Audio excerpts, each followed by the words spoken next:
2 de abril del 2026.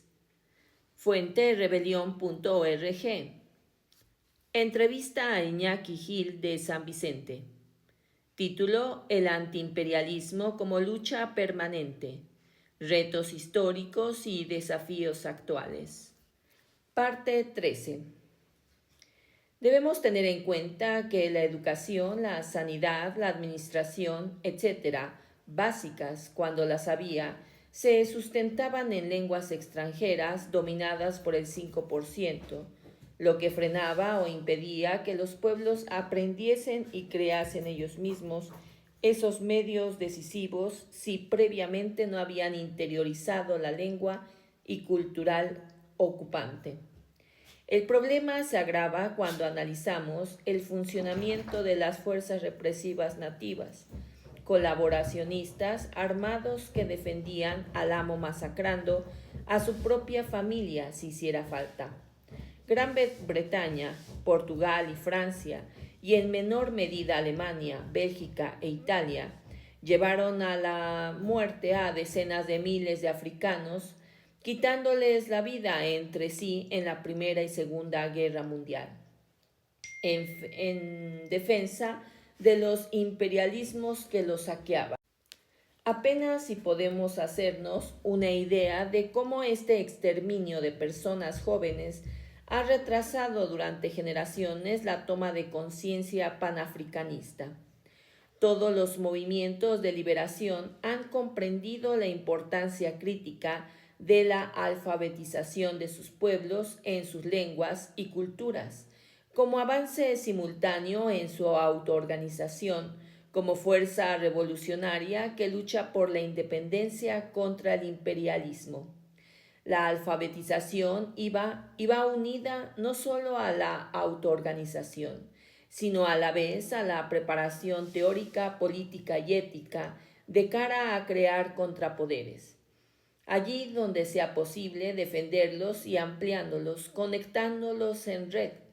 Los contrapoderes, como veremos, cumplen una tarea muy pedagógica y acumulativa, pero su alcance es muy limitado e incierto porque siempre son objetos de la represión.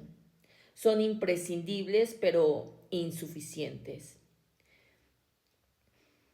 Gugi da una razón incuestionable de la necesidad de la preparación administrativa, ética y técnica, pero sobre todo con un muy sólido objetivo revolucionario orientado a la toma del poder realizada siempre durante la lucha de liberación. Pero la independencia de muchos países africanos no siempre ha traído como consecuencia el empoderamiento de los pueblos. El poder económico sigue en manos de multinacionales y el poder político en manos de una minúscula élite que gobierna bajo el dictado de los intereses dominantes en Occidente. Estas élites a las que les han proporcionado una maquinaria militar con la que imponerse a la resistencia de la población, han convertido a países enteros en gigantescos centros penitenciarios. Y es que una guerra de liberación que no prepare a las clases explotadas para la simultánea tarea de destruir el poder ocupante y construir el poder revolucionario será más pronto que tarde barrida por la alianza entre la burguesía nacional y el imperialismo, alianza en la que la fuerza dominante es el capital imperialista. Peor aún, esa alianza reprimirá, detendrá, encarcelará, torturará y hasta asesinará a las fuerzas antiimperialistas una vez que reúna las condiciones para hacerlo. Aún peor, la máquina militar de la élite, armada y formada por el imperialismo, está mentalizada y organizada para asestar el primer golpe asesino, disponiendo de la información suficiente y de los medios necesarios para convertir a sus países en gigantescos centros penitenciarios. Ugui nos aporta además otra razón incuestionable, como las anteriores con las que damos por terminada la respuesta a la sexta pregunta, ya que nos abre la puerta para entrar a la séptima y última.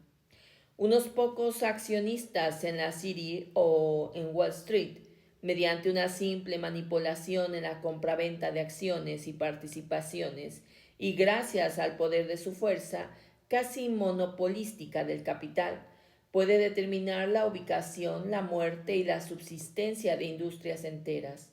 Puede decidir en definitiva quién come, qué come y dónde lo come. Puede crear hambrunas, desiertos, polución y guerras.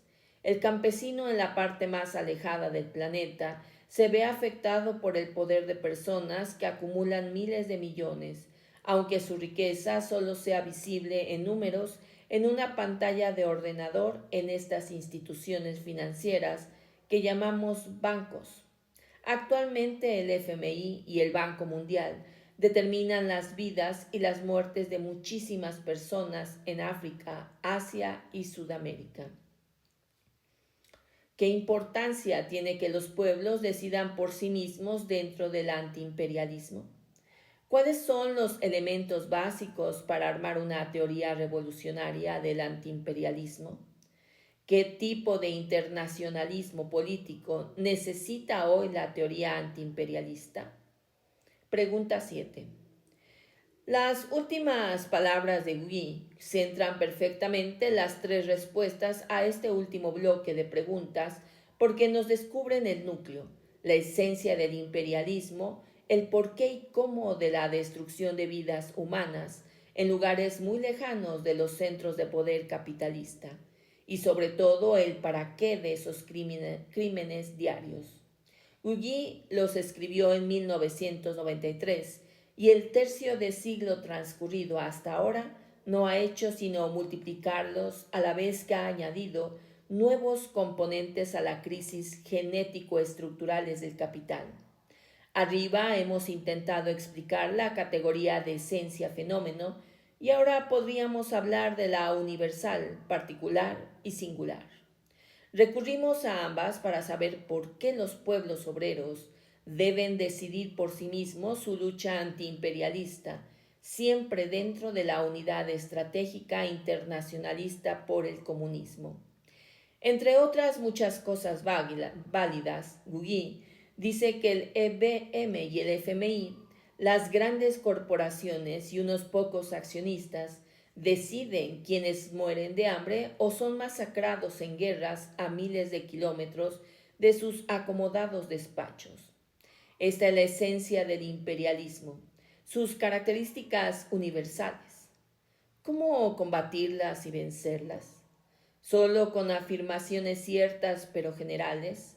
¿O mediante luchas concretas que destruyan las formas con las que se presentan lo esencial, lo universal del imperialismo, de modo que en cada país o región particular se generen colectivos antiimperialistas capaces de llegar a lo singular?